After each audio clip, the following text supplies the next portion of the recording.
La ley más brutal de la frontera exigía que se casara con las 4 hermanas que rescató. Una regla ancestral, escrita en códigos polvorientos, que convertía un acto de compasión en una cadena de por vida. Antes de que esta historia de deber, redención y desafío se despliegue ante ustedes, les pido un pequeño gesto. Presionen ese botón de me gusta y díganos desde qué rincón del mundo nos acompañan en los comentarios. Para un canal como Asterisco Winds of Thought, esa conexión es el oxígeno que mantiene viva la llama de estos relatos. El sol, ese día, no calentaba. Quemaba. Era un martillo incandescente golpeando sin piedad el yunque de la pradera infinita. El aire, cargado de polvo fino, se pegaba a la garganta. Elías Ward cabalgaba con la cabeza gacha, la silueta encorvada sobre la silla de montar.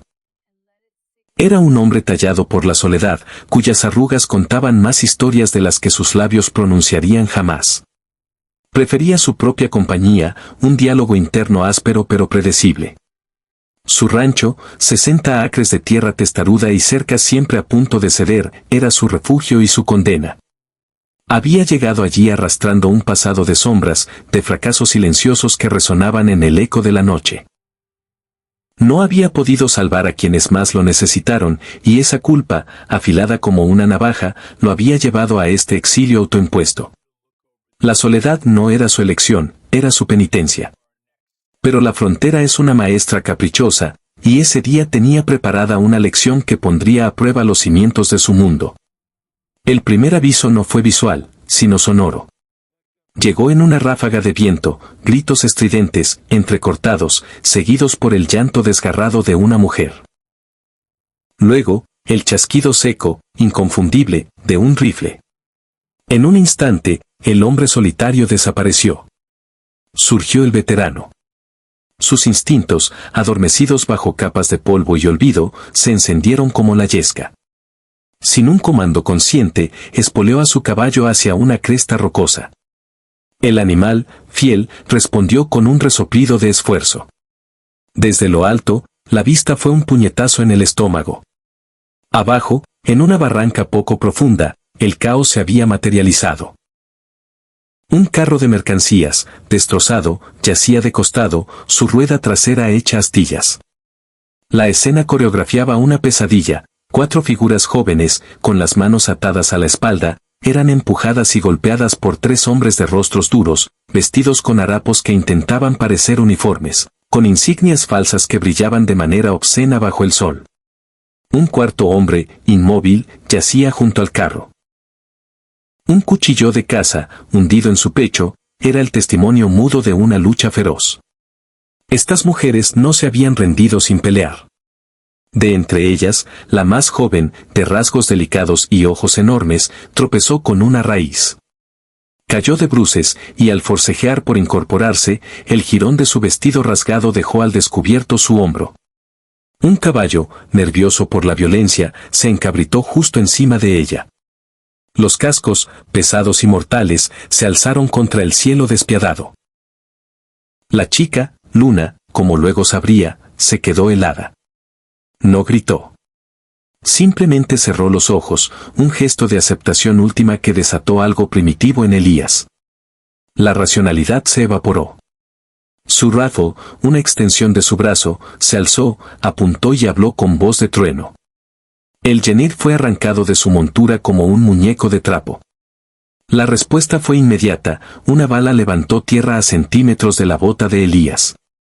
El viejo instinto de supervivencia tomó el control. Se deslizó del caballo y se arrastró tras una roca. Respiró hondo, una vez. El mundo se redujo a la mira, al peso del gatillo. 2 disparos más, precisos, económicos. Un segundo hombre cayó. Los 2 restantes, ante la muerte súbita de sus compañeros, intercambiaron una mirada de puro terror. Giraron sus caballos y huyeron a todo galope, sumergiéndose en una nube de su propio polvo. El silencio que siguió fue absoluto, opresivo. Solo el jadeo de las mujeres y el latido furioso en los oídos de Elías. Se mantuvo tras la roca unos segundos más, escaneando los alrededores. Luego, con movimientos lentos y deliberados para no asustarlas más, se puso de pie. Las 4 hermanas estaban apiñadas, formando un cuadro viviente de miedo y resistencia. La mayor, con una trenza oscura deshecha, dio un paso al frente. A pesar del temblor de sus manos, su voz fue firme cuando se llevó un jirón de tela al pecho. «Yo soy Luz», declaró. «Estas son mis hermanas, Valeria, Sol y Luna». Sus ojos, del color de la tierra mojada, escudriñaron el rostro de Elías, buscando en sus facciones alguna señal que les dijera si habían intercambiado un infierno por otro. Elias Ward. Solo estaba pasando por aquí. Con palabras entrecortadas, Luz le contó su calvario.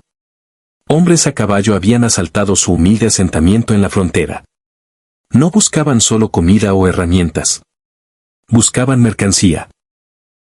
Las habían arrancado de los brazos de su madre, a la que nunca más volvieron a ver. Un juez corrupto, un tal Joel de Arroyo Ford, tenía un acuerdo con estos bandidos. Él pagaba por personas, les daba papeles falsos y las empleaba en sus tierras. Eran propiedad, con sello y firma. «Eso no es ley», murmuró Elías, y el rencor antiguo que llevaba dentro agrió sus palabras. «Es esclavitud con papeles». «Si nos dejas aquí», susurró Valeria, la segunda hermana, cuya voz se quebraba como cristal fino, «ellos volverán. Traerán más hombres. Y lo que nos espera es peor que la muerte». Sus lágrimas surcaron el polvo de sus mejillas. Elías miró hacia el horizonte, hacia donde su rancho lo esperaba, silencioso y exigente. Las cercas del sur se caían. El pozo necesitaba reparación. Cada hora de sol era un recurso valioso. Pero en ese momento, vio con terrible claridad el rostro de otro hombre, en otro tiempo, al que había dado la espalda. Ya no era un hombre joven, pero ese fantasma seguía siendo joven, y su mirada de decepción era más pesada que cualquier carga.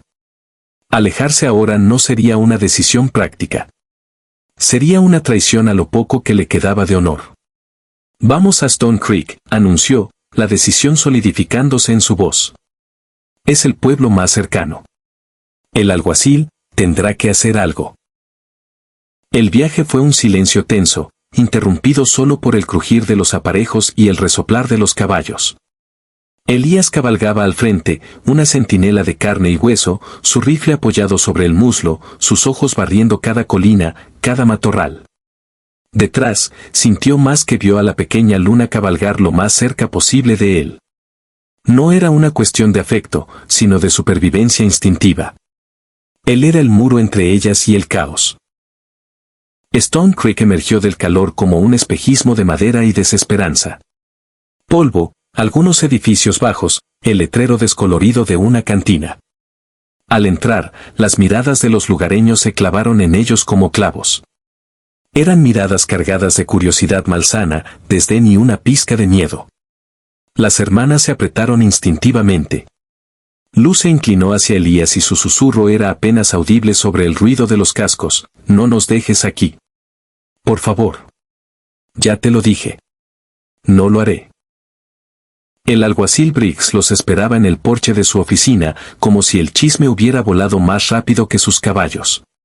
Era un hombre ancho, con un chaleco que luchaba por contener su barriga y una placa de estaño que colgaba torcida.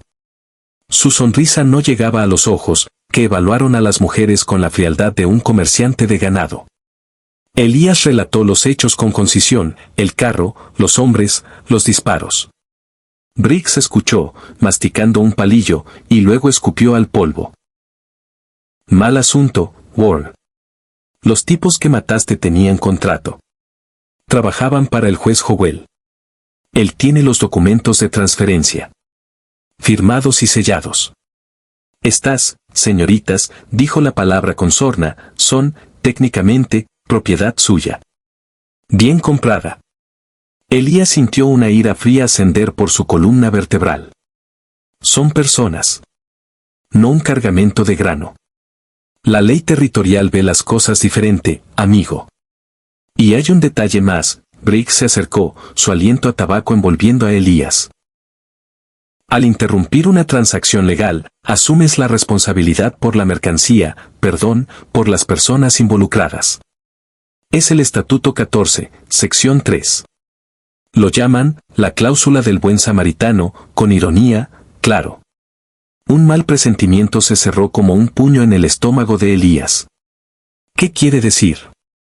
Que si quieres protegerlas del reclamo legal de Joel, tienes que asumir tú la obligación legal sobre ellas. Plenamente. Sin resquicios.